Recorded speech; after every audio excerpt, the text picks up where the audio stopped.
ಏನು ನವೆಂಬರ್ದಲ್ಲಿ ಕ್ರಾಂತಿ ಅಂತ ಹೇಳಿ ಏನು ಹೇಳ್ತಾ ಇದ್ರು, ಸೆಪ್ಟೆಂಬರ್ದಲ್ಲಿ ಕ್ರಾಂತಿ ಅಲ್ಲ, ನವೆಂಬರ್ದಲ್ಲಿ ಕ್ರಾಂತಿ ಅನ್ನಂತ ಇದ್ರು. ಆಲ್ರೆಡಿ ನವೆಂಬರ್ದಲ್ಲಿ ಕ್ರಾಂತಿ ಅನ್ನಂತ ನಮ್ಮ ಇವ್ರನ್ನ ತುಮಕೂರಿನ ರಾಜಣ್ಣವ್ರದ್ದು ಪರಿಸ್ಥಿತಿ ಏನಾಯಿತು. ಅವರು ಎಲ್ಲೋ ಒಂದು ಕಡೆ ನವೆಂಬರ್ದಲ್ಲಿ ಕ್ರಾಂತಿ ಅಂದಿದ್ದಕ್ಕೋಸ್ಕರವಾಗಿ ಅವರು ಸಚಿವ ಸಂಪುಟದಿಂದ ತೆಗೆದುಹಾಕಿದ್ರು. ನಂತರ ಅವರು ಬೇರೆ ಬೇರೆ ಮಾತಾಡಿದಂಥ ಟೈಮಲ್ಲಿ ಕೂಡ ಇಲ್ಲ ರೀ ಆ ರೀತಿ ಅಲ್ಲ ಅಂತ ಹೇಳ್ಕೊತ ಬಂದರು.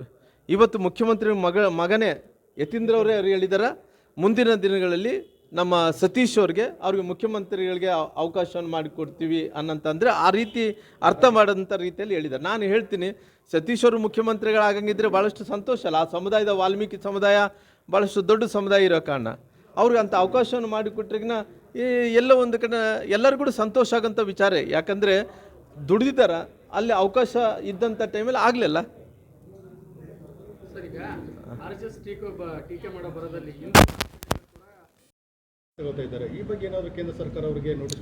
ನೋಡ್ರಿ, ಅವರು ಇವತ್ತು ಸರ್ಕಾರ ಅನ್ನೋಂಥದ್ದು ನಿಂತು ನೀರಾಗಿದೆ.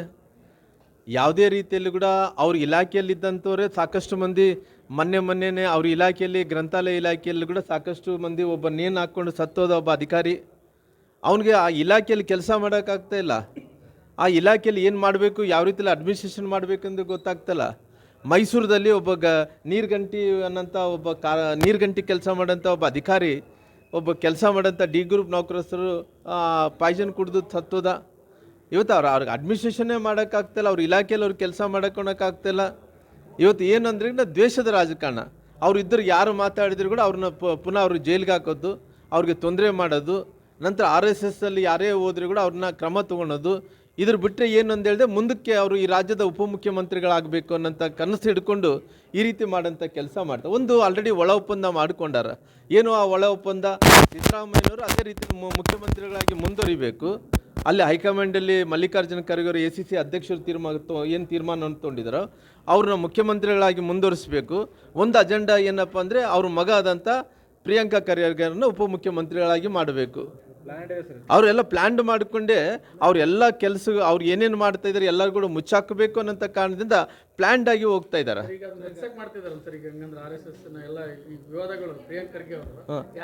ಅಲ್ಲ, ಯಾರು ಮಿಸ್ಸೋಕ್ ಅನ್ನೋದಕ್ಕಿಂತ ಅದು ಇಶ್ಯೂಗೂ ಡೈವರ್ಟ್ ಆಗಬೇಕು.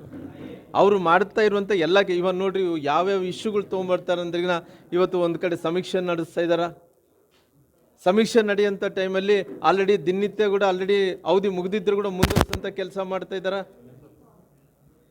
ಅವಧಿ ಮುಂದುವರಿಸೋಂಥ ಕೆಲಸ ಮಾಡ್ತಾ ಇದ್ದಾರೆ. ಅದಕ್ಕೆ ಎಷ್ಟು ಖರ್ಚು ಮಾಡಿದಾರ ಇದೆಲ್ಲ ನೋಡಿದಂಥ ಟೈಮಲ್ಲಿ ಸುಮ್ಮನೆ ಡೈವರ್ಫಿಕೇಷನ್ ಮಾಡಬೇಕು ಅನ್ನೋಂಥ ಪ್ರಯತ್ನ ಮಾಡ್ತಾ ಇದ್ದಾರೆ. ಇಲ್ಲಿ ಅವ್ರು ಯಾವುದೇ ರೀತಿಯಲ್ಲಿ ಸೀರಿಯಸ್ ಆಗಿ ಮಾಡ್ತಾ ಇಲ್ಲ.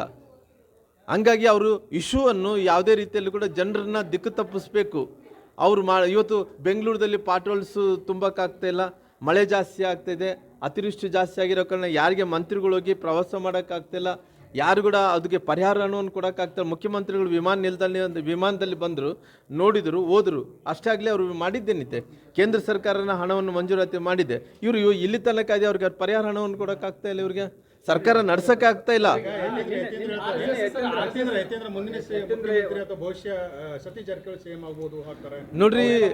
ನೋಡ್ರಿ ನಾನು ಇವತ್ತು ಅಲ್ಲಿ